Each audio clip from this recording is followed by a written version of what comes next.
Boa tarde a todos. Não, professor, você tira seu som aí. Então, boa tarde a todos. Eu me chamo Luísa, eu sou residente de medicina intensiva, sou R4. Vou estar apresentando para vocês esse trabalho, que é o Prepare Trial. Ele foi publicado na revista The Lancet em 2019, por meados de outubro. A gente já até discutiu o trabalho que foi feito meio que paralelo a ele, que foi o Prevent Trial. A gente já passou por uma discussão nele no nosso Journal Club prévio. E assim, esse trabalho, ele tentou mostrar, né, o efeito, né, tentou mostrar o efeito de um bolo de fluido no colapso cardiovascular entre pacientes que estão criticamente enfermos que precisariam passar por um processo de intubação orotraqueal. Então, será se o bolo de fluido ajudaria a diminuir esse colapso ou não? Essa foi a ideia do trabalho. Bom, para falar um pouquinho mais de bolos de fluido, né, do que isso realmente ajuda a prevenir ou não colapso cardiovascular, eu resolvi trazer para vocês algumas coisas de fisiologia de retorno venoso. É um assunto que eu gosto bastante e que eu acho assim, que vai ajudar a formar a nossa compreensão a respeito desse tema. Não tem como falar em retorno venoso sem falar dos experimentos de Starling, tá? Esse aqui é o experimento inicial do Starling. Ele isolou um coração, tá bom? E ele canulou, né, o átrio direito, o átrio esquerdo e as veias cavas do paciente. E assim, ele controlava através de um reservatório de sangue, né, o volume que era devolvido para esse átrio direito através desse clamp. E o que ele viu, ele conseguiu plotar isso numa curva, é que quanto mais ele tinha retorno venoso para o átrio direito e coração direito, mais ele tinha também um débito cardíaco. Só que isso tinha um limite, né? Existia um valor de retorno venoso que o coração já não conseguia acomodar sem aumentar muito as pressões de átrio direito e, e acabar reduzindo o débito cardíaco após isso, tá bom? Falando ainda do Stalin, nós todos conhecemos bem aquelas teorias que são bem enraizadas na nossa mente, desde lá do terceiro ano de medicina, que assim, que aquela da lei de Stalin, né, que que a energia da contração da fibra é proporcional ao comprimento inicial da fibra cardíaca. Então, assim, a pré-carga do doente determinaria o grau de estiramento do sarcômero, e aí quanto mais estirado tiver esse sarcômero, mais sítios de acoplamento de actina-miosina e, teoricamente, a gente teria um aumento da força contrátil. Então, é muito enraizado na nossa mente a ideia de que, poxa, aumentos de pressão de átrio direito, né, que a pressão de átrio direito na nossa beira-leito a gente vê pela PVC, teoricamente, aumento da PVC traria aumentos de débito cardíaco, porque tanto aumentaria o diâmetro diastólico final do ventrículo esquerdo, quanto, e como a gente viu aí nesse gráfico, né, que a gente vê aqui, ó, aumento da pressão de átrio direito aumentando o débito cardíaco. Isso aqui, gente, na verdade, é o gráfico original do Starling. Ele plotou fluxo aqui na abscissa e na ordenada ele colocou a pressão de átrio direito. E aí, assim, nos livros de fisiologia mais recentes, a gente acaba invertendo essa curva e plota a pressão de átrio direito aqui na abscissa e na ordenada o débito cardíaco. E aí, por essa curva, que é a famosa curva de Frank-Starling, a gente tenderia a ter a ideia de que quanto maior a pressão de átrio direito, maior o débito cardíaco desse coração. Só que isso, de certa forma, isso não é completamente certo, não é de se falar, não é um raciocínio completamente acertado, e a gente vai explorar mais esse conceito aí nos próximos slides, tá bom? Então, aqui é um gráfico também bem conhecido, acho que quem acabou fazendo essa relação foi o Brown, que viu que o diâmetro diastólico final do ventrículo direito ele se correlacionava de forma diretamente proporcional à expulsão sistólica do ventrículo direito. Quanto maior o volume diastólico final, maior a expulsão sistólica, certo?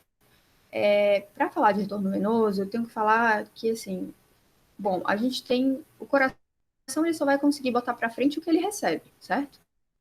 Então, assim, é correto a gente pensar que um coração normal, um coração com uma contratilidade adequada e uma complacência, pensando em disfunção diastólica adequados, ele conseguiria impulsionar todo o retorno venoso que ele recebe. Então, o retorno venoso, em última análise, vai ser igual ao débito cardíaco desse coração. Então, em condições de função cardíaca normal, o débito cardíaco acaba não sendo uma variável independente, ele seria uma variável dependente do retorno venoso ao coração. Por isso é que a gente vai falar tanto em retorno venoso aqui e muito pouco em débito cardíaco, em medidas para aumentar débito e tudo mais.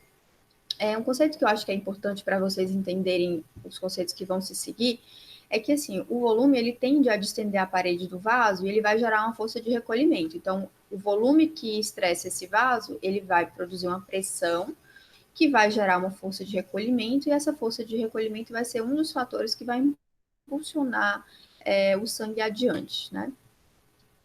Para a gente entender alguns conceitos, eu trouxe aqui um paralelo com a lei de Ohm. A lei de Ohm é a lei que rege os circuitos elétricos.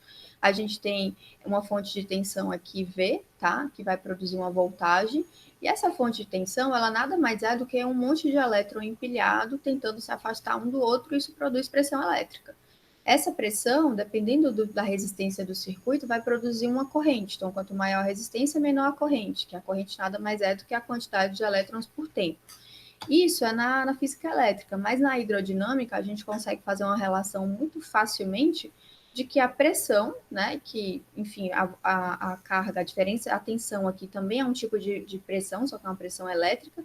Então, a pressão aqui da hidrodinâmica nada mais é do que o débito cardíaco, que aqui seria os elétrons pelo tempo e aqui seria o volume pelo tempo, vezes a resistência vascular periférica. Então, é daqui que vem essa nossa famosa equação, certo? Eu preciso falar para vocês também um pouquinho de complacência, para vocês entenderem um pouco mais sobre retorno venoso. A gente tem que entender que o fluxo ele vai ser gerado por um gradiente de pressão. Então, existe uma zona de pressão maior do que uma zona de pressão 2, um vaso com uma determinada complacência. À medida que vai existir um fluxo, a pressão que estressa esse vaso vai gerar uma força de recolhimento que ajuda a impulsionar o sangue de uma área de maior pressão para uma área de menor pressão. E o fluxo vai ser determinado por essa equação, que é P1 menos P2, dividido pela resistência imposta aqui por esse conduto, que no caso é um vaso isolado que a gente desenhou aqui. Lembrando que complacência é aquela mesma fórmula que a gente está bem acostumado aí da parte de fisiologia de mecânica pulmonar. É a relação do volume pela relação da pressão. Isso vai ser importante para a gente entender o conceito de pressão média sistêmica ou pressão média circulatória, que elas, na verdade, não são iguais, mas eu vou falar um pouquinho mais sobre isso adiante. Então, assim, quando a gente tem uma situação, o coração, ele gera um fluxo pulsátil, certo? Que se você isolasse o coração e tirasse o componente da bomba, a gente teria que as pressões elas iriam se igualar em todos os compartimentos, incluindo o compartimento pulmonar, cardíaco, as arteríolas, as veias. E essa pressão resultante é a chamada pressão média circulatória, tá? Pressão média de enchimento circulatório, que eu vou abreviar como pressão média sistêmica, para facilitar aí o entendimento. Mas só para vocês entenderem, a pressão média circulatória, ela é a pressão média que envolve todos os compartimentos, incluindo cardíaco e pulmonar. E a sistêmica, ela basicamente ela fala mais a favor do compartimento venoso, que é o compartimento com maior capacitância do nosso corpo. Então, assim, como toda pressão, ela vai ser uma relação entre a complacência do vaso e o volume que estressa esse vaso. A gente vai entender melhor o que é esse conceito de volume estressado, tá bom? Mas, enfim, ela acaba sendo a relação entre esse volume estressado dividido pela complacência do vaso. Quanto mais complacente, menor a pressão. Perfeito. Só que o sistema venoso, ele também tem uma noção de capacitância, que é algo que, assim, a capacitância é o volume total que vai ser contido num determinado vaso para uma dada pressão e vai incluir tanto o volume estressado quanto o não estressado. Então, assim, aqui é uma curva PV de elastância e a gente nota que, assim, existe um certo volume que preenche o vaso de forma a não gerar essa forma esférica do vaso. Esse volume, ele vai aumentando, né? A gente vê que aqui, ó, na abscissa, a gente tem um aumento do volume sem gerar aumento de pressão transmural. Isso é o chamado volume não estressado. E todos os nossos vasos têm a parte de volume que não estressa as paredes, que não gera essa forma mais esférica do vaso. A partir do momento que o vaso já possui essa forma esférica e produz pressão transmural, a gente vai ter o volume realmente estressado, tá bom? Lembrando que cerca de 25 a 30% só dos pacientes, perdão, que em situações de atividade simpática normal, a gente tem cerca de 25 a 30% de volume estressado na circulação, o restante é composto de volume não estressado. Quanto maior a atividade simpática, maior recrutamento de volume estressado, e como a gente lembra aí, a pressão média sistêmica aumentaria, porque ela é uma relação entre o volume estressado e a complacência daquele vaso, certo? A gente também consegue manipular a capacitância, porque ela pode ser modificada pela contração e relaxamento da musculatura lisa dos vasos. Isso aí vai gerar aumento de volume estressado em relação ao volume não estressado, como, por exemplo, se você fizer um vasopressor. Sem mudança de volume total, a gente só teria uma mudança na relação entre volume estressado e volume não estressado. Bom, o Guyton, ele resolveu estudar retorno venoso e ele entendeu que ele poderia plotar um gráfico com pressão de átrio direito na abscissa e o fluxo, né, que seria o surrogate aí para débito cardíaco na ordenada. Lembrando que, assim, a gente falou que a pressão média sistêmica é a pressão que vai ser residual quando você não tem uma função de bomba, certo? Então, assim, vai ser aquela pressão que se equaciona em todos os compartimentos. Então, quando a gente tem um fluxo zero, débito cardíaco zero, a pressão média sistêmica é a pressão que encontra aqui essa curva de pressão de átrio direito, que é a pressão por fluxo. Perfeito. Essa inclinação dessa curva é a resistência ao retorno venoso para o coração. E a gente falou que para haver fluxo, eu preciso ter um ponto de pressão maior para um ponto de pressão menor. Então, a pressão média sistêmica, que em geral nos seres humanos normais não doentes, é de 8 a 10, ela tem que ser maior que a pressão do átrio direito. E essa diferença de pressão mais o componente de complacência do vaso, que gera uma pressão de recolhimento, isso vai impulsionar o sangue adiante de uma zona de maior pressão para uma zona de menor pressão. Lembrando que a pressão de átrio direito na maioria de nós está na faixa de zero, certo? Então, assim, poxa, eu tenho uma pressão média sistêmica, que o fluxo vai vir em direção da pressão média sistêmica para o átrio direito. Então, assim, fica bem fácil da gente entender os componentes do retorno venoso. Nada mais são do que a pressão média sistêmica, a pressão do átrio direito e a resistência ao retorno venoso. Então, manipulando essas variáveis, a gente teria aumento ou diminuição do retorno venoso. E aqui a gente vê claramente que uma pressão de átrio direito maior encurtaria esse gradiente e diminuiria o retorno venoso, que é uma noção bem inversa àquela que a gente tem de que quanto maior a PVC, talvez produziria maiores débitos cardíacos para o doente, certo? Então, assim, a gente tem 3 pilares da falência circulatória. Pode ser a bomba, pode ser os canos, né, os pipes, que é mais a resistência vascular periférica no setor na parte arterial, e o próprio volume. Só que o volume não é qualquer volume, é o volume que compõe volume estressado a ponto de gerar uma pressão média sistêmica. E aí a diferença entre os dois é que vai gerar uma drive impression de retorno venoso, né, um gradiente para retorno venoso, e quanto maior essa diferença, maior o retorno venoso. E lembrando que o coração só pode ejetar o que ele recebe. Então, um ganho em retorno venoso num coração com complacência normal e com função cardíaca normal, a gente teria um aumento aí de débito cardíaco. Perfeito. Só que, para quem observou, essa curva de retorno venoso, ela chega a um platô. E esse platô, ele acontece porque quando a gente tem uma inspiração, por exemplo, a gente tem a contração do diafragma, né? E aí, assim, a pressão de átrio direito ela vai ficar negativa, porque ela vai reproduzir a pressão pleural negativa da inspiração.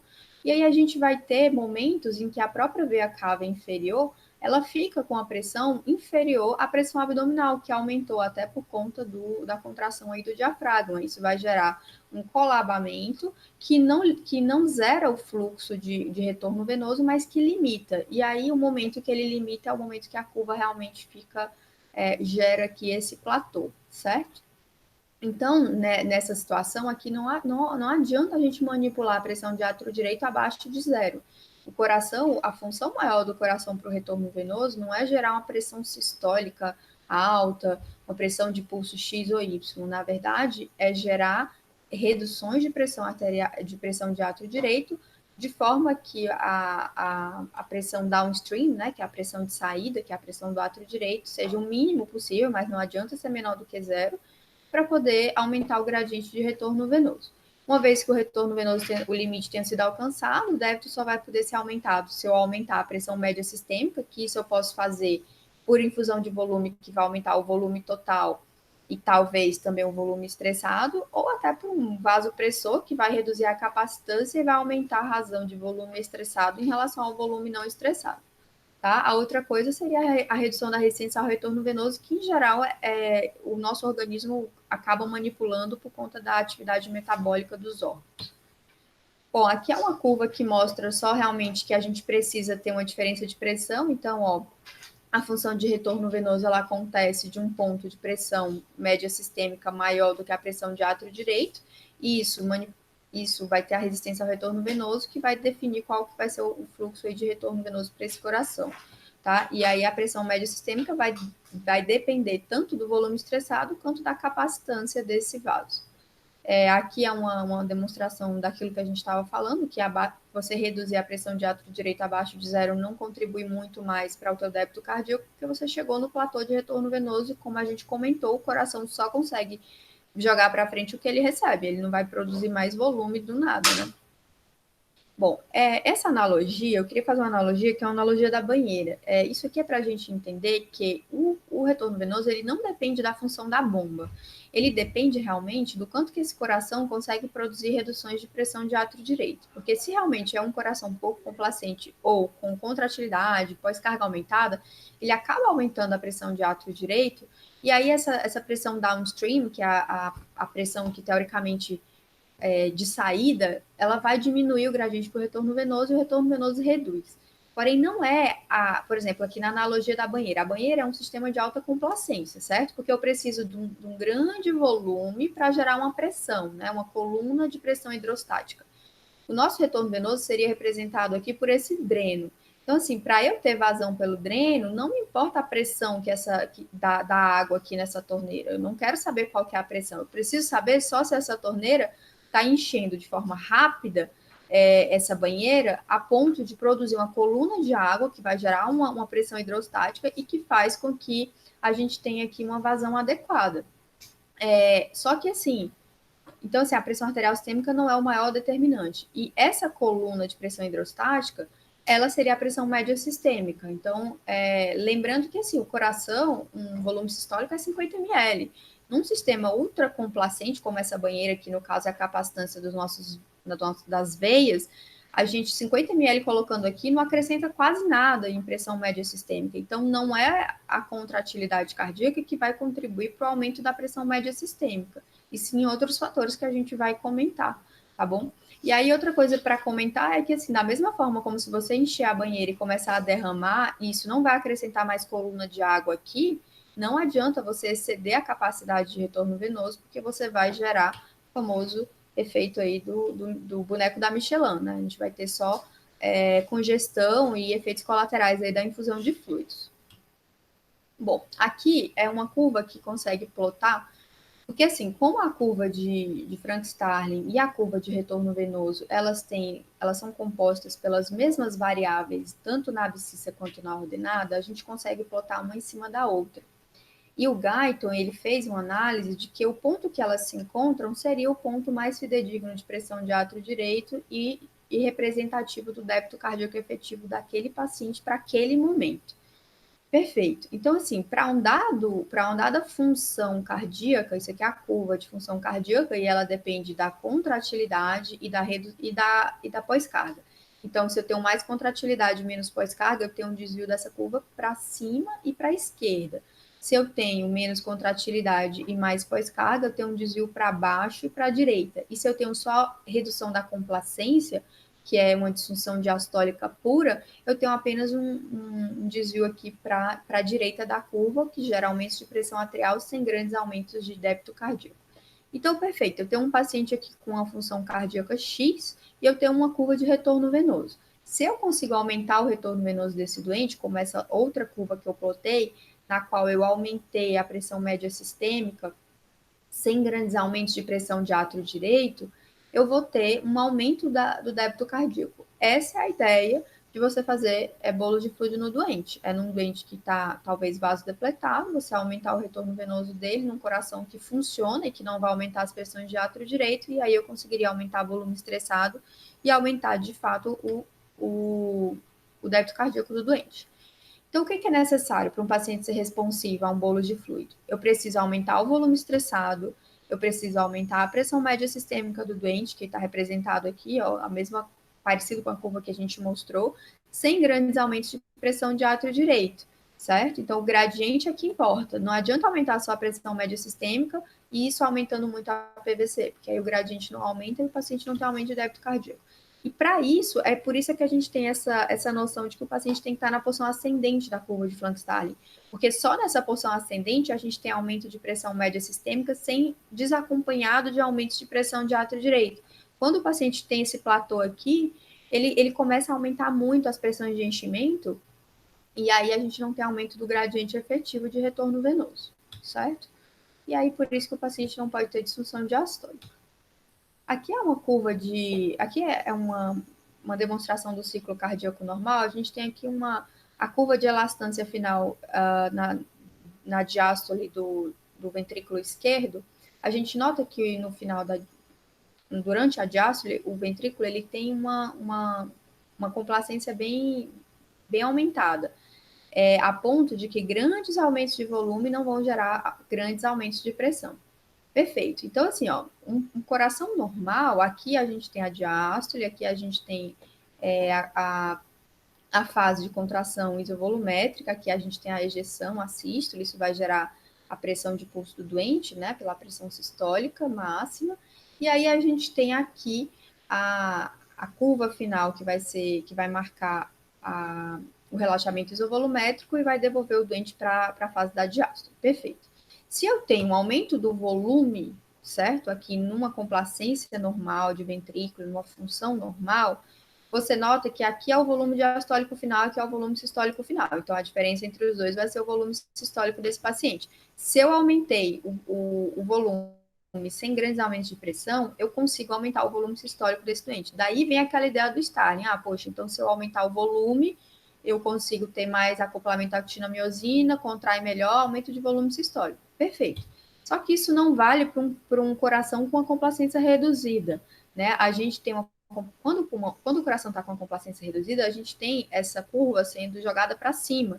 E aí os aumentos de pressão de câmaras, eles não vão ser acompanhados de aumentos de volume. E aí, na verdade, o volume sistólico faz a reduzir, tá bom? Então, assim, se você tem aumento de pressão de enchimento, que você vai produzir ANP, o ANP, ele não só gera lesão de glicocálix, que aumenta a permeabilidade, a permeabilidade vascular, mas ele também reduz a drenagem linfática, e aí a gente tem de novo aí a imagem do boneco da Michelin, tá bom? Além disso, o aumento das pressões de enchimento num coração que não aguenta, ele tem um aumento retrógrado da pressão venosa, e a gente tem que lembrar que a pressão de perfusão nada mais é do que a pressão arterial média menos a PVC. Então, o aumento da PVC vai gerar a queda da pressão de perfusão, e isso, em última análise, vai perfundir pior os nossos órgãos. Aqui a gente tem duas imagens que parecem muito poluídas, mas se vocês acompanharem, elas são bem fáceis de entender. A gente tem a mesma curva que eu tenho mostrado para vocês o tempo inteiro. É uma pressão de átrio direito embaixo e um débito cardíaco retorno venoso aqui no eixo Y. Aqui eu tenho uma contratilidade normal e aqui eu tenho um retorno venoso normal. O ponto que eles vão se encontrar, eles vão gerar uma pressão de átrio direito aqui para um determinado débito cardíaco. Perfeito. Se eu faço cristalóide nesse doente, o que é que eu vou fazer? Eu vou aumentar o volume estressado desse paciente, a pressão média sistêmica. Aí vocês têm que lembrar lá, né? Pressão média sistêmica é a pressão upstream e a downstream é o átrio direito. Então, eu aumentei a pressão média sistêmica, teoricamente eu aumento o gradiente para o retorno venoso, então eu aumentei aqui o débito cardíaco que esse doente vai conseguir fazer. Só que o cristalóide, ele também faz uma hemodiluição, e essa hemodiluição diminui a viscosidade do sangue, e isso faz com que a inclinação da minha curva de retorno venoso fique um pouquinho deslocada aqui para a direita. e isso aí também promoveria um aumento mais ainda de débito cardíaco, certo? Porque eu teria menos resistência ao retorno venoso por causa da diminuição da viscosidade. Existe ainda um efeito teórico de diminuição de pós-carga, porque essa hemodiluição também contribuiria com diminuição da pós-carga lá no compartimento arterial, mas isso aí é mais teórico mesmo, tá? Então, isso aqui seria a demonstração de como é que uma infusão de cristalóide aumentaria o débito cardíaco, plotando tanto a curva de função cardíaca quanto a curva de retorno venoso. Aqui seria com ação de vasopressores inotrópicos. A gente tem aqui o ponto A, né, que é o nosso ponto de partida, função cardíaca normal, e retorno venoso normais. Isso vai gerar uma pressão de átrio direito aqui X e um determinado débito cardíaco. Beleza, eu fiz, sei lá, noradrenalina para esse paciente. A noradrenalina vai aumentar a resistência ao retorno venoso, porque nós vamos ter vasoconstrição, e isso deprimiria o retorno venoso desse doente numa primeira análise. Só que, ao mesmo tempo, ela também vai contrair o compartimento venoso, diminuir a capacitância, e aí eu vou ter aumento do volume estressado, aumento da pressão média sistêmica, e aí isso geraria um ganho de débito cardíaco, empurrando essa curva para cá. Além disso, a noradrenalina aumenta, de certa forma, a contratilidade cardíaca, só que como ela também aumenta a pós-carga do coração, ela não vai puxar essa curva muito para cá, ela deixa a curva mais aqui. Esse aumento é atenuado por causa do aumento da pós-carga. Se isso aqui fosse um inotrópico, um inodilatador, perdão, a gente veria que a curva viria bem mais para cá. Então, ela acaba ganhando em várias frontes aí e gerando um aumento de débito cardíaco. Perfeito. Bom, esse trabalho de 2014 foi uma revisão sistemática que pegou pacientes sépticos e fez infusões de volume e viu parâmetros hemodinâmicos. A maioria dos doentes recebeu cerca de 500 ml de fluido. E o que a gente nota, assim, eu pelo menos fiquei bem impressionada, que a mudança média de pressão arterial desses pacientes chegou a 7 milímetros de mercúrio após o bolus de fluido, tá? E assim, quando a gente tem um doente com 40 de média e a gente dá um bolo de fluido e gerar um 47 de média, eu acho que ninguém fica tranquilo, né? Então, assim, de certa forma, isso me desanimou um pouco a respeito da infusão de bolo de fluido nesse sentido. Além disso, a gente tem questões de que o ganho em índice cardíaco ele é fugaz, né? Após um determinado tempo, a gente nota que mesmo quem respondeu com aumento de índice cardíaco, isso eram pacientes sépticos, esse ganho foi fugaz. Logo após 180, 240 minutos, o índice cardíaco estava bem próximo do inicial. Aqui é um trabalho do Intensive Care de 2013 do Secone, que ele pegou pacientes cirúrgicos e ele viu que ele fez um fluid challenge nos pacientes, um desafio volêmico, e ele viu que os respondedores, quem respondia porque ele aumentava o gradiente de retorno venoso, né? Então, assim, aumentava a pressão média sistêmica, mas não aumentava tanto a PVC. Então, assim, os respondedores tiveram um aumento com significância estatística de gradiente de retorno venoso e os não respondedores não tiveram esse mesmo aumento, nos mostrando cada vez mais de que a PVC ela é importante, mas porque ela é a pressão downstream, então ela precisa estar baixa, ela não pode subir demais, ou seja, esse coração tem que acomodar sem aumentos de pressão de enchimento para poder receber esse retorno venoso. E aí, assim, como que a intubação contribui, né, para o colapso hemodinâmico? A gente vai sedar o doente, vai reduzir o tônus simpático desse paciente e vai dar pressão positiva para ele.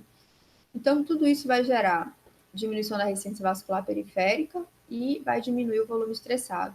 Tá? Além disso, a pressão positiva contribui aumentando a pressão do átrio direito e tudo isso, em última análise, gera uma redução do retorno venoso. Então, faz sentido realmente a gente ficar com medo do doente chocar no pé-intubação, porque são situações que a gente vai contribuir realmente para a queda do retorno venoso dele. E qual o racional por trás do bolo de fluido aí nesses pacientes? Aqui é uma outra curva que eu peço desculpas que parece poluída, mas também se vocês seguirem é bem fácil de compreender, porque é bem o que a gente vem mostrando. Basicamente, o que eu quero com bolos de fluido é aumentar o volume estressado do paciente e aumentar o retorno venoso. Então, aqui a gente tem uma contratilidade normal, A, e um retorno venoso normal. Isso vai gerar aqui um ponto de pressão de átrio direito, gerando um determinado débito cardíaco. Perfeito. Se você faz a intubação do doente, você aumenta a resistência ao retorno venoso. Então, você já puxa essa curva um pouquinho para cá. Perfeito. No momento que você faz fluidos para esse paciente, você consegue aumentar a pressão média sistêmica e aí você já vai empurrar, né, a curva de retorno venoso dele na direção para a direita e para cima. Perdão.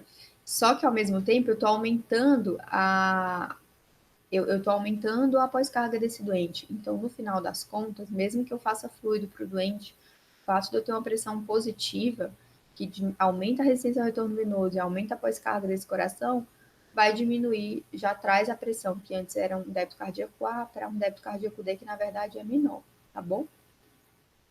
Lembrando que, assim, a pressão aqui no ponto A, você vê que ela é uma pressão de átrio direito menor do que a do ponto C, e mesmo assim ela tem um débito cardíaco representativo maior. E esse conceito eu só chamei a atenção para a gente pensar se vale mesmo a pena ou não a gente usar parâmetros estáticos, como a PVC, como preditores de fluido responsividade. Eu não vou falar de fluido responsividade, eu só trouxe isso porque realmente a gente tem que lembrar que uma PVC alta não é sinônimo de um débito cardíaco maior e que, inclusive, a gente tem bastante trabalho na literatura que mostra que você usar PVC para predizer fluido de responsividade tem uma área sobre a curva de 0,5, que é o mesmo que você jogar uma moeda acima 100 vezes. Bom, e aí agora vamos começar a entrar um pouquinho mais realmente no que importa, que é o trabalho, né? A gente vai falar de um trabalho sobre o peri-intubação. Os pacientes que vão entrar em colapso cardiovascular, e a gente já entendeu por que eles entram em colapso cardiovascular peri-intubação, e nós vamos começar a contextualizar a respeito disso. Então, assim, esse trabalho do Intensive Care de 2010, ele avaliou 244 pacientes e fez com que esses pacientes passassem por um checklist, e todos eles eram pré-oxigenados com pressão positiva e passavam por um bolo de fluido, certo? E eles viram que esses pacientes tiveram menos hipoxemia severa e menos colapso. Eu não vou entrar em todos os checklists dele, mas o que importa é vocês saberem que eles todos eram pré-oxigenados com pressão positiva e passavam por um bolo de fluido. E tiveram realmente menos colapso. Lembrando, gente, que a fluido-responsividade, então, é o aumento do débito cardíaco com expansão volêmica. Isso só acontece, isso está bem documentado na literatura, em cerca de 50% dos pacientes. E a gente tem que lembrar, pela fórmula da DO2, que não é só o débito cardíaco que importa. Tudo bem, eu consegui aumentar o débito cardíaco do meu doente, mas se eu produzir uma hemodiluição importante, eu vou reduzir aqui o componente do HB do doente e talvez a minha DO2 não suba, que é o parâmetro que fisiologicamente faz mais sentido eu querer manipular num doente que está precisando aí de mais oxigênio. Eu juro que esse é o último trabalho antes do trabalho oficial. Enfim, é um trabalho aqui de 2019 que mostrou, ele estratificou pacientes, eram pacientes de centro cirúrgico, eram 71 doentes, ele fez um bolo de fluido e viu tanto o DO2 quanto o índice cardíaco, né, após o tratamento com bolos de fluido. E aqui tinham pacientes que faziam bolo de fluido e pioravam, né, produziam menos índice cardíaco, o índice cardíaco aqui ficou para negativo. E aí são os estratos de aumento de índice cardíaco, 1 a 10, 11 a 15. A partir daqui começa a ter responsividade ao volume, que é o pessoal que aumenta o índice cardíaco maior que 15. Mas vejam que nem todos eles aumentaram a DO2. Somente o pessoal aqui que aumentou o índice cardíaco mais que 26%, realmente todos foram responsivos com aumento de DO2. Mas mesmo as pessoas que estavam aqui nesse extrato entre 16 e 26, uma parte deles não foi responsivo pela DO2. Algo a se pensar. Então, aí, confiando muito na minha desconfiança, a gente vai apresentar o Prepare Trial, né? Que é aquele trabalho que a pergunta foi: a administração de bolos de fluido pode prevenir o colapso hemodinâmico no período peri-intubação orotraqueal em pacientes críticos?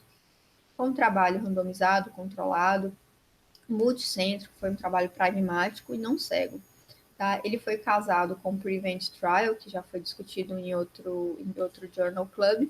O Prevent Trial ele usava a ventilação profilática com AMBU no período peri-intubação e avaliou desfechos múltiplos aí que a gente já falou. Então, alguns pacientes foram randomizados para os dois trabalhos. Então, os elegíveis foram pacientes maiores que 18 anos submetidos à intubação, um trabalho americano, 6 UTIs clínicas, um centro de trauma, ontem neurológica e um pronto-socorro. Os critérios de exclusão eram pacientes que iam passar por, já estava programado fazer uma intubação acordada, uma intubação de emergência, não tinha tempo para randomizar os grupos, Se bolos de fluido, se a pessoa, né, que estava na assistência, o médico da assistência achava que o bolo de fluido fosse necessário ou contraindicado para o cuidado do doente, os encarcerados e as grávidas. Bom, então, os pacientes eles foram randomizados um para um, em blocos permutados de 2, 4, 6 pacientes, o grupo bolos e o grupo não bolos. E aí o grupo bolos, ele foi... O grupo bolos eram pacientes que recebiam 500 ml de cristalóide antes da indução anestésica, tá bom? E assim, eles poderiam começar o procedimento assim que a equipe tivesse preparada, não precisava esperar o fluido ser completamente infundido.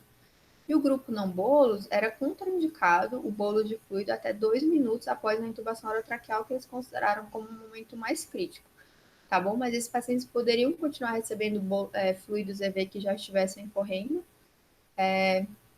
e poderiam dar fluidos no período pós-intubação, desde que fosse depois de 2 minutos, por causa de hipotensão. O desfecho primário foi composto, foi colapso cardiovascular, e o que eles avaliaram de forma individual foi a pressão arterial sistólica menor que 65 entre a indução e até 2 minutos após a intubação, o uso novo de vasopressor entre a indução e até 2 minutos após a intubação, PCR dentro de 1 hora da intubação e morte dentro de 1 hora da intubação.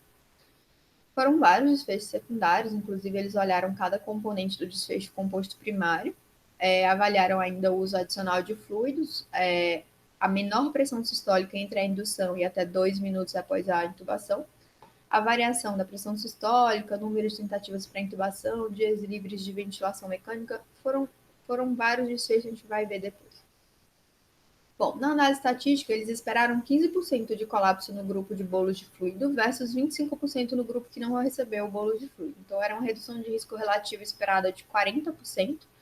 E aí, para um poder de 80%, eles planejaram alocar 500 pacientes com um alfa de 0,05. A análise primária foi não ajustada por intenção de tratar de proporção de pacientes que apresentaram desfecho primário, e eles avaliaram isso com Q quadrado. E as análises secundárias foram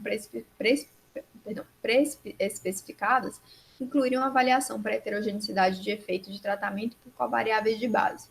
E aí, isso eles usaram o modelo de regressão logística.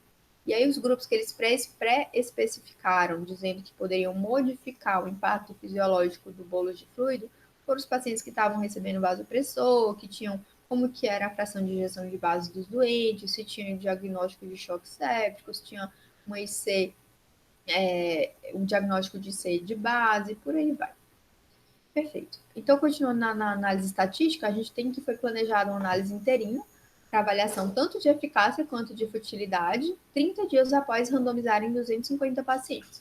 Eles tinham um critério de interromper por eficácia, que era um PMNOC 003 para incidência de colapso de 25% no grupo controle.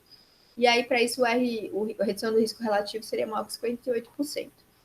E o critério de interrupção por futilidade seria um P maior que 0,6 ou uma redução do risco relativo menor que 12%. Perfeito. Então, 537 pacientes foram avaliados para elegibilidade, 26 foram excluídos, 511 encontraram, né, tiveram critérios de inclusão, e eles tiveram que excluir 174, a maioria porque a intubação era tão urgente que eles não conseguiam randomizar os doentes. Tá? Que mais? Alguns, 88, porque o médico, né, o médico da assistência achava que o bolo de fluido estava contraindicado ou porque achava que também era indicado. Então, esses foram os maiores causas. Daí foram 337 pacientes randomizados, 168 para o grupo de bolos de fluido versus 169 para o grupo de não bolos de fluido, tá? Do pessoal aqui do bolo de fluido, 165 recebeu um bolo de fluido. A maioria que não recebeu, a maioria não, todos que não receberam é porque o procedimento virou uma urgência e não deu tempo de fazer a infusão volêmica. Não houve perda de follow-up, tá bom? E 168 foram incluídos na análise primária de intenção de tratar, e eles também fizeram uma análise por protocolo de 165 pacientes. Então, os resultados. A gente teve que os pacientes foram randomizados de fevereiro de 2017 até janeiro de 2018, e o trabalho acabou sendo interrompido precocemente por futilidade.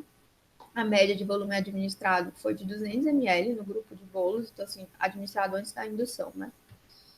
E assim, a gente pode se perguntar, poxa, será se os pacientes foram manejados? O pessoal do bolos, de que não recebeu bolos de fluido, recebeu mais propofol ou medicações que poderiam gerar um pouco mais de colapso? Não, isso eles mostram no suplemento do trabalho e não houve significância estatística que mostre que realmente um grupo ou outro usou mais medicação sedativa que poderia gerar mais colapso ou não.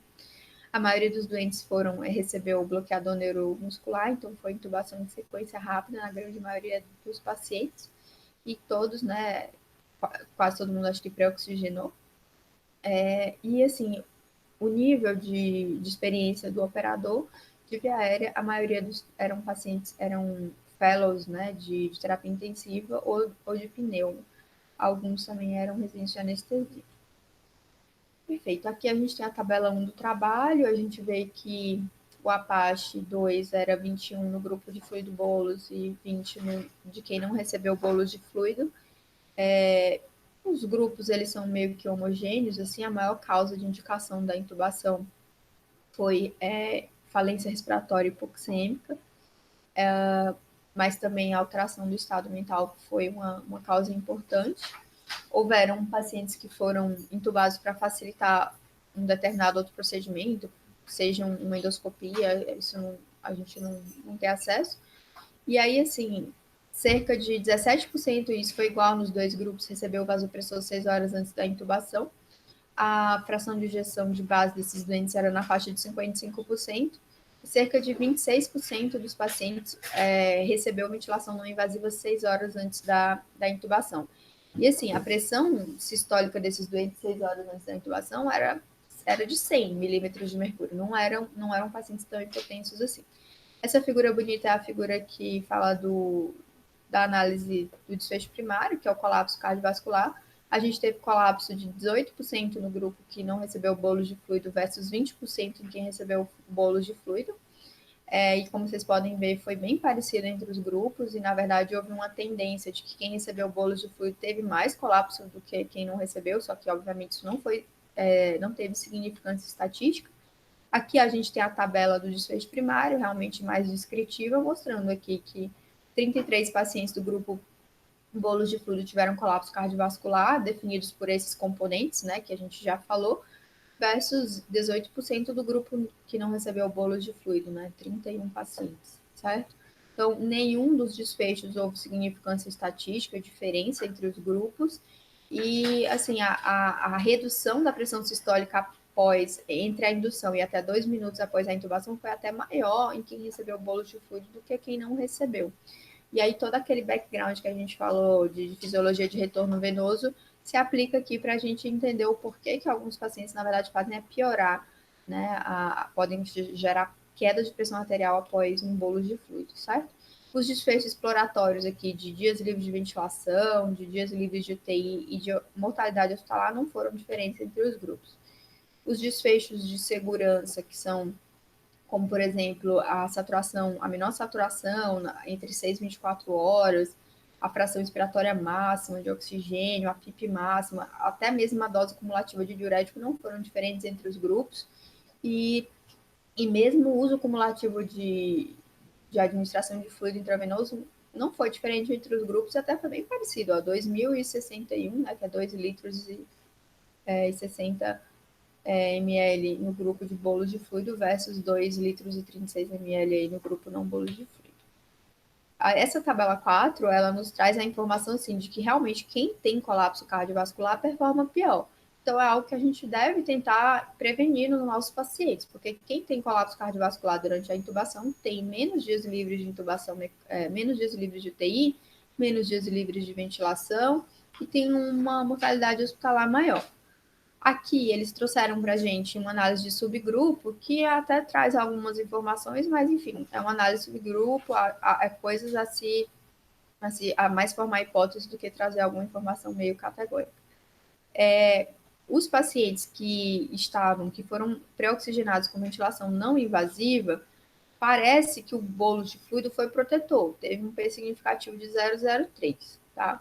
E os pacientes que também foram pré-oxigenados, foram ventilados com AMBU, também tiveram uma redução aí do risco relativo, com P também significativo, talvez dizendo que o bolo de fluido também favoreceu prevenir o colapso cardiovascular nesse subgrupo de doentes, tá? Mas os pacientes que também estavam randomizados por Prevent, ou seja, por Prevent, que foi o grupo lá de pacientes que foram profilaticamente ambusados no período pré-intubação, os pacientes que não receberam ambu, ou seja, e que receberam bolo de fluido, parece que performaram foi pior. Eles tiveram um P significativo para mostrar que o bolo de fluido gerou mais colapso para esses doentes que não foram ambusados. Bom, então agora a gente entra na parte da discussão. Então, assim, por conta dessas análises de subgrupo, a gente pode se questionar se os pacientes manejados com pressão positiva na pré-oxigenação, talvez o bolo de fluido ajude? Talvez. A gente vai amadurecer talvez mais essa informação. O fato de haver mais colapso cardiovascular nos pacientes que não receberam pressão positiva, isso pode falar a favor de que esses pacientes podem, isso é uma interpretação minha, um derrecrutamento em hipoxemia. Essa hipoxemia aumentaria a resistência vascular pulmonar, sobrecarregaria o ventrículo direito e reduziria o débito cardíaco nesses pacientes que estão recebendo bolo de fluido. Talvez essa seja uma explicação para esses pacientes terem redução de débito cardíaco após receberem bolo de fluido e não receberem pressão positiva.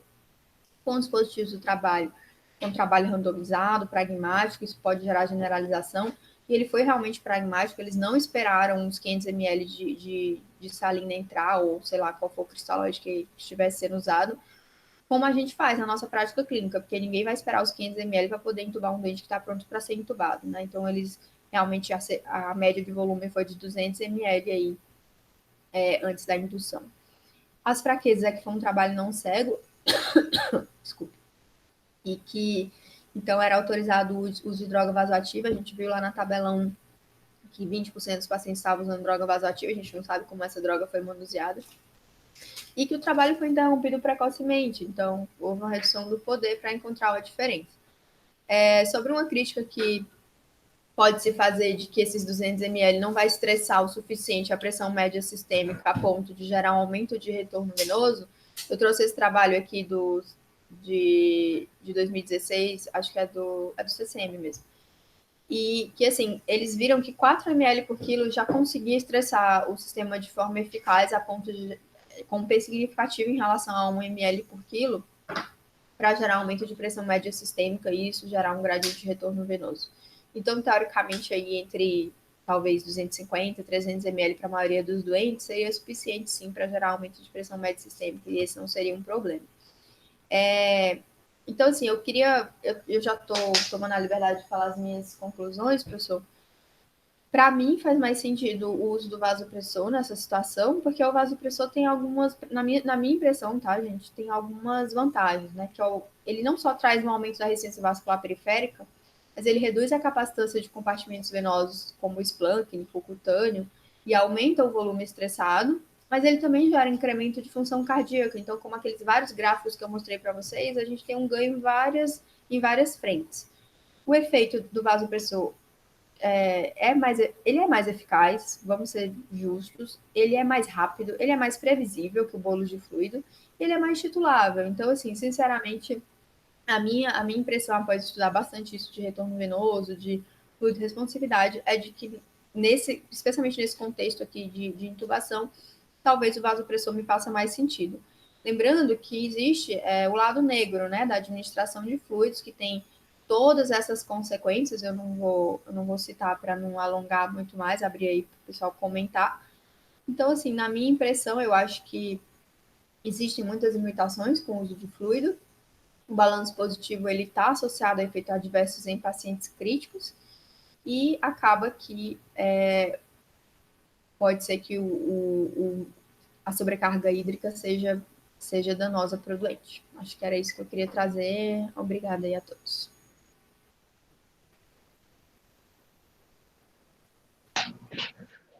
Bom, gente, vocês, quem tem colocações para fazer? Muito bom, né? Muito obrigada.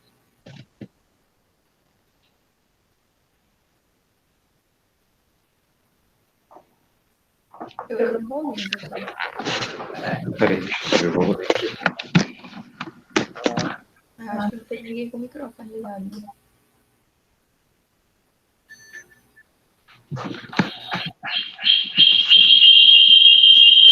Deixa eu só desligar o meu microfone aqui para tirar o volume. Tem que desligar o meu também, né?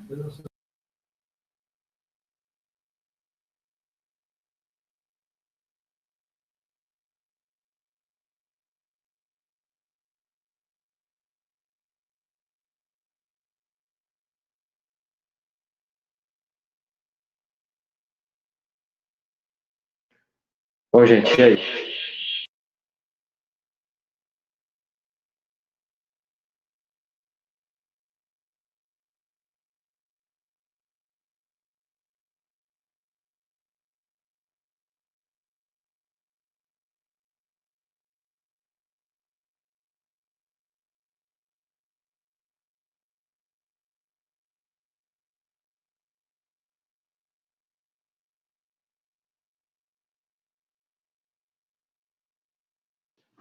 Isso traz alguma coisa aí para vocês?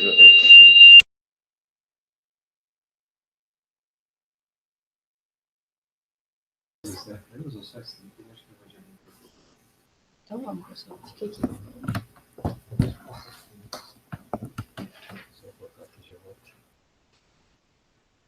Você quer sentar aqui?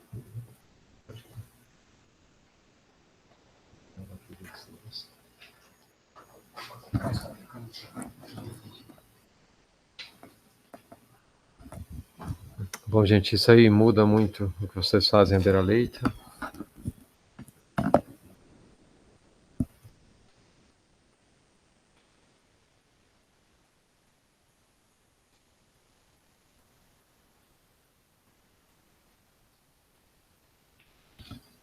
Tadinho.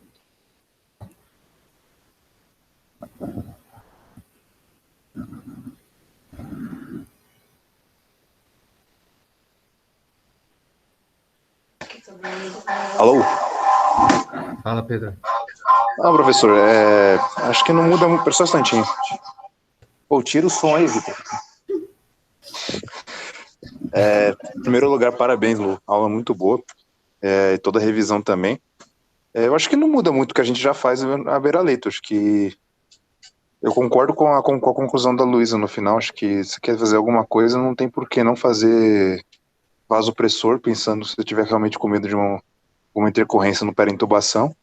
Tanto que faz até parte, né, do algoritmo que está lá na caixa de via aérea lá das UTIs lá para considerar o uso de vasopressor logo desde o começo, né? Então acho que da nossa prática acho que não muda muito não, mas é um tema sempre legal de discutir.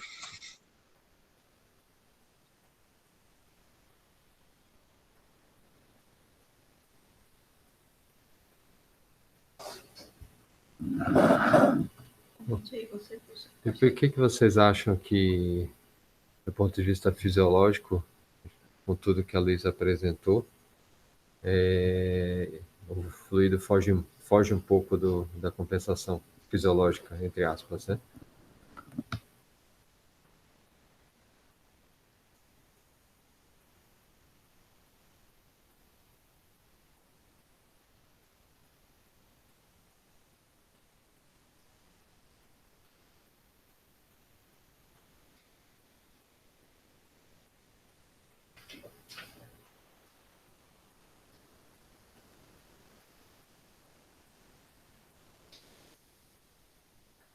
Renata, você ia falar alguma coisa?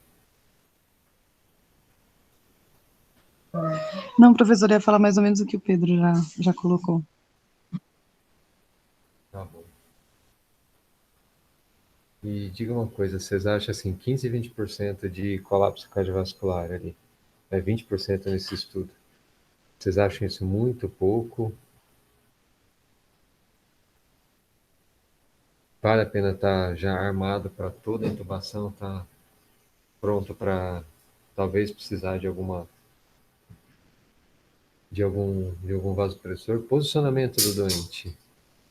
Colocá-lo com um proclive, Trendelenburg, vai. O que vocês acham disso?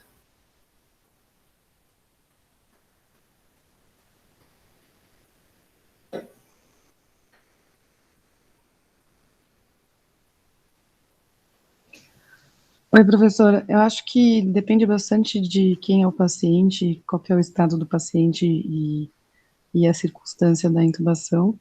Mas se for pensar numa regra geral, eu acho que faz sentido a gente estar preparado para o pior, assim, pelo menos ter um plano e ter fácil acesso a vasopressor se for preciso. A, a hipótese de vasoplegia associada à droga, seja de forma direta, simpatólise, etc, etc. Isso, isso no geral é uma coisa que vem paralela aí ao raciocínio de todos.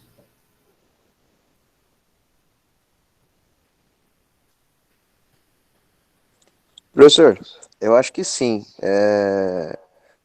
Lógico que, como a Luísa falou, né, não é a única coisa, mas eu acho que em cenários em que se usa medicamentos na indução que deprimem menos, né, talvez a contração miocárdica, ou enfim, são menos simpatolíticos, eu acho que a incidência de hipotensão peri-intubação ela é menor, né? Não, eu não tenho esse dado, né, de uma maneira concreta, mas parece ter um racional fisiológico e parece, né, fazer sentido pelo que a gente vê normalmente no dia a dia. Legal, legal. Lembrar que dos poucos estudos aí randomizados que a gente tem de drogas para sequência rápida, quando você compara aí o etomidato com a ketamina, elas são igualmente eficazes, né, para primeira tentativa, digo, sucesso da primeira tentativa, e também hipotensão, né? Ninguém testou contra a droga, só essas duas, no estudo do Lancet também. Mas é só, acho que são duas drogas relativamente seguras, aí pelo menos a curto prazo, a médio e longo prazo, talvez a gente tenha prejuízo do etomidato, né? Da inibição das hidroxilases. Mas enfim, acho que é isso aí, né, gente? Eu acho assim, uma coisa que eu também fiquei pensando, professor, aqui nesse trabalho, eles usaram um pouco fentanil, e aí, assim, pensando em todo esse racional, eu acho que me deixa um pouquinho mais, com menos vontade de usar fentanil na minha intubação. Acho que, assim, obviamente existem pacientes que precisam e quando está bem indicado, mas eu acho que a gente pode tentar fazer esse racional para não fazer aquela receita de bolo. Todo doente eu tenho que intubar com fentanil, que, por exemplo, agora na UTI que eu tô, a gente usa bastante, que o pessoal da anestésio gosta. E aí, assim, a gente, tudo bem, esse trabalho, todo esse racional e fisiopatológico que eu acabei mostrando, eu acho que nos fortalece ainda mais para pensar direitinho que cada medicação é uma droga, seja o volume é uma droga, o fentanil é uma droga, ele vai ter os efeitos colaterais dele. Se a gente quer diminuir esse efeito simpaticolítico, quanto mais efeito simpaticolítico, pior para o doente nesse momento. Já é uma grande agressão para esse doente o período peri-intubação. Então, assim, eu acho que isso também me trouxe mais um raciocínio de a gente aquela coisa, para pensar em tudo que vai fazer e ver se cabe naquela situação, e não fazer receitas de bolo, coisas assim já meio que protocolado. Eu acho que assim, se a gente está preocupado na hora da intubação com a analgesia do doente, que seja, a gente tem drogas, acho que tão boas, né, quanto os opiáceos que podem evitar um pouco aí a simpatólise, por exemplo, a ketamina, né? Acho que foi a ideia do Vitor no começo. Quer falar mais alguma coisa? Bom, gente, então é isso aí. Obrigado, Luísa, foi muito bom aí para a gente relembrar aí os conceitos fisiológicos. E então, bom almoçar e bom apetite para todos. Tchau, tchau. Sempre aqui, né, chefe? É só um pouquinho. Só parar de gravar isso.